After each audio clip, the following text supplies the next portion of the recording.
Enseignons la foi à nos enfants.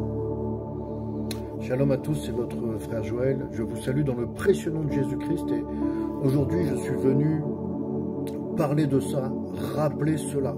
C'est quelque chose de vraiment fondamental quand on est chrétien. Peu importe que si tu as des enfants, peu importe que tu sois le seul chrétien de ta famille ou que vous soyez en couple, etc. Enseignons la foi à nos enfants. C'est un petit peu ce que je suis venu vous dire ici, vous demander ou vous rappeler de faire. Pour certains d'entre nous qui sommes chrétiens, eh bien, les enfants sont vus un peu comme des, je dirais, comme des chrétiens de seconde zone. Je parle ici en connaissance de cause, hein, d'accord? Ce n'est pas un jugement, c'est quelque chose que j'ai remarqué à plusieurs reprises déjà autour de moi. Donc j'imagine que c'est quelque chose qui doit c'est quelque chose qui doit exister dans de nombreux foyers chrétiens dans nos belles contrées par ici. Et la Bible nous dit, élève l'enfant selon la voie qu'il doit suivre, et ainsi même lorsqu'il vieillira, il ne s'en détournera point. Mais quelle précieuse recommandation. Amen.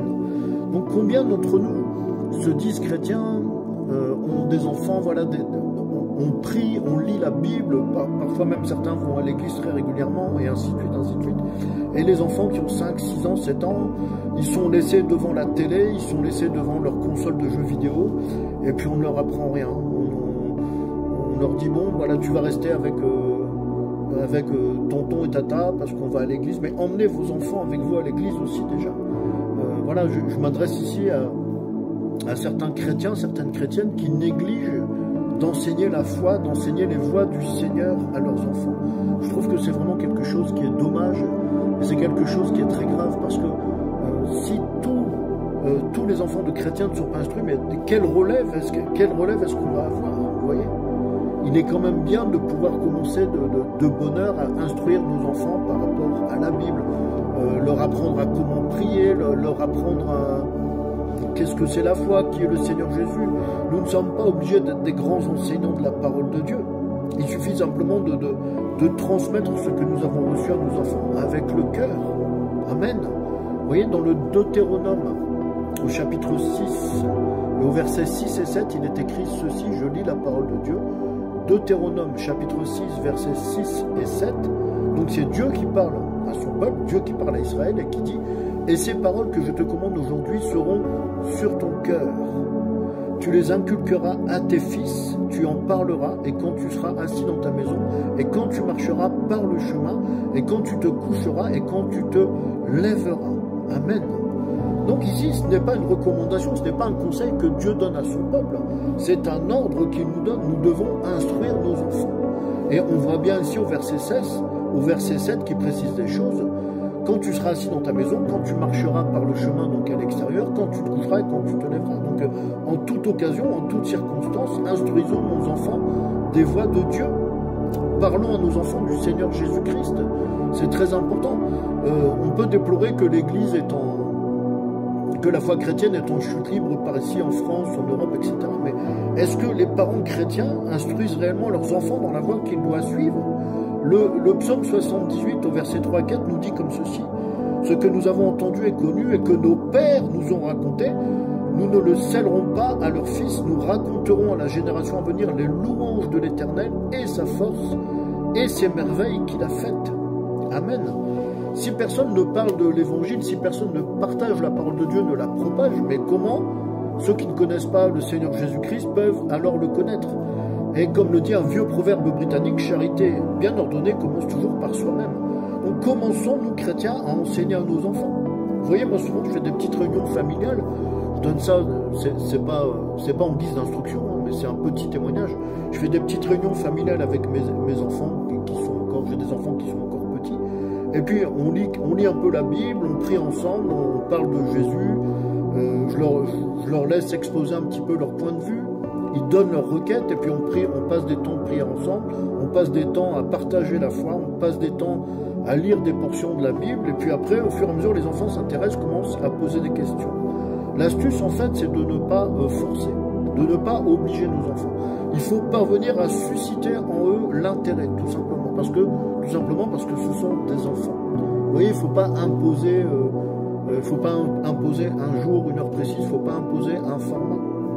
On peut faire des choses Vous savez, moi j'ai le souvenir quand j'étais enfant, il y a bien longtemps, quand j'étais encore un petit gamin, j'ai le souvenir que dans beaucoup de maisons, les parents étaient quand même, les anciens étaient beaucoup plus croyants qu'aujourd'hui. Dans beaucoup de maisons, et bien souvent, le père de famille, le soir à table, il ouvrait sa bonne vieille Bible, vous voyez, et puis alors, il ouvrait sa Bible à table, et puis tout le monde était assis autour de la table, et puis il commençait à parler, à lire des portions des Écritures, et c'était vraiment merveilleux.